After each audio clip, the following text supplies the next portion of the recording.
முதலாவது ஒரு தகப்பனை தாயம் காணணும். உங்களுக்கு ஜெபிக்கிறவர்களை அற்பமா நினைச்சோம்னா, ஆமா இவங்க என்ன 10 தடவை வாவான்னு கூப்பிட்டு உங்களுக்கு வேலை இல்லை, அற்பமா தயவு செய்து எண்ணாதீங்க.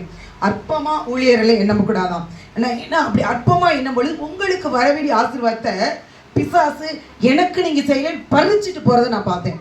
அதனால தயவு செய்து யாரையும் அற்பமா அசால்ட்டா இருக்காதீங்க.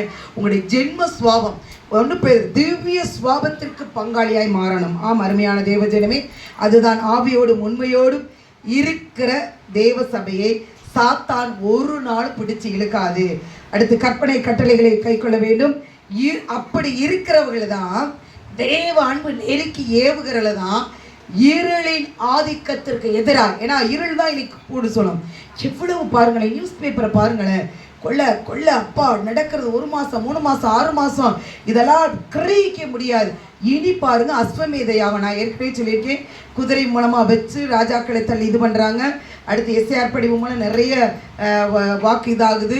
இனி ஒடுக்கிற இன்னும் ஆண்டர் என்ற வாபஸே வாங்க மாட்டேன்றார் 26 வரையும். அடுத்து சென்ட்ரலில் பார்ப்போம், தேவன் பலத்த கிரிகள் செய்வார். அப்போ இருளின் ஆதிக்கம் அதிகமாக தான் செய்யும். இனி குறைய டீச்சர் அதுக்காக ஜெபிக்கும் போது எனக்கு ஏற்கனவே 2004 ஜெபிக்கும் பொழுது, ஆண்டவரே இத்தனை ஆத்துமாக்கள் பில்கேட் மூலமாக அவை மூலமாக இவ்வளவு சாகுதே ஆண்டவரே, என்ன செய்வது என்று கேட்கும் பொழுது இது நடக்க தான் செய்யும்.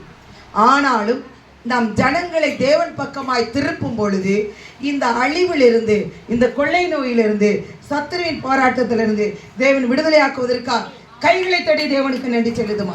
விடுதலை ஆக்குறதோடு இல்லாதபடி நீங்கள் இருளுக்கு எதிராக தேவன் உங்களை வச்சுதான் போராடி அநேகரை கொண்டு ஒருவருக்கா நன்றி செலுத்துகிறோம். ஒரு பிள்ளைக்கு, நம்ம சபை பிள்ளைக்கு தான் மூளையில கெட்ட ரத்தம் நல்ல ரத்தம் ஒன்றாயிருச்சு, பயங்கர. அந்த பிள்ளையுடைய சொந்தக்காரர்களுக்கு கிட்னி கெட்டு போயிடுச்சு, முடியாதுன்ட்டாங்க. அப்போ ஆண்டவர் என்ன செஞ்சாருன்னா, அந்த இருளுக்குள்ள அந்த குடும்பத்தில் பார்த்தீங்கன்னா அவ்வளோ சாபம். அந்த பிள்ளை கல்யாணம் முடிஞ்சு 1 வயசு பையன், அந்த பையனுக்காவது அந்த தகப்பனுக்கு ஆயுசு வருடங்கள் கொடுங்க. டயாலிசிஸ் பண்ண சொல்லியிருக்கேன். டயாலிசிஸ் பண்ணணும், பண்ணலைன்னா சீக்கிரமாக முடிவு வந்துடும். டயாலிசிஸ் பண்ண சொல்லி உங்களுக்கு கிட்னி எப்படியாவது கிடைக்கும். டயாலிசிஸ் போயிட்டே இருங்கன்னு சொல்லும் பொழுது அவங்க பெத்த தாய் மறந்துட்டாங்க. பெத்த தாய் என்ன செய்யலை, கொடுத்தாளா? மலர் சிஸ்டர் சொல்ல கொடுக்க மாட்டேன்னா ஆண்டவர் என்ன செஞ்சார், கவர்மெண்ட் ஆஸ்பத்திரியில் எழுதி வைங்கன்னும் பொழுது எதிர்பாராத விதமாக தேவன் கிட்னி கிடைத்து இன்னைக்கு எப்படி கிட்னி கொடுத்துட்டானா ஒரு 15 வருடம் உங்களை 5 வருடம் கூட்டி கொடுப்பதற்காண்டி.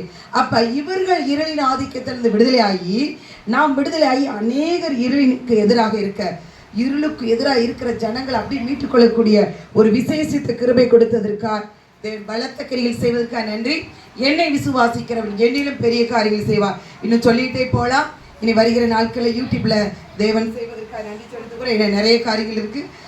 நமக்கு இன்னும் வாலிப பிள்ளைகள் டெஸ்ட் இருக்குது, நிறைய அருமையான ப்ரைஸ். போதும்பா, அப்படி உட்காந்துக்காங்க.